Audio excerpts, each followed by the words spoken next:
Vivo is likely still a month away from launching its X300 and X300 Pro flagships. The company has already confirmed a few of their camera upgrades. This device will allegedly get a 50MP main camera using Sony's Leica LYT-A28 paired with a 50MP ultrawide and a 200MP periscope telephoto using a 1/1.4 type sensor. The telephoto camera will reportedly get a new coating technology that will alleviate lens flare. The X300 Pro is said to have a flat 6.8-inch display with 1.5K resolution, possibly the same as on the X200 Pro.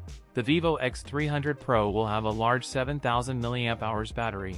The X300 Pro will be powered by MediaTek's Dimensity 9500. The X200 Pro launched back in October, and the X300 Pro may be unveiled around the same time, or perhaps even earlier, as the Dimensity 9500 chipset could be announced in September. That's it for today's video. If you enjoyed it, don't forget to like, comment, and subscribe for more content. Thanks for watching, and I'll see you in the next one.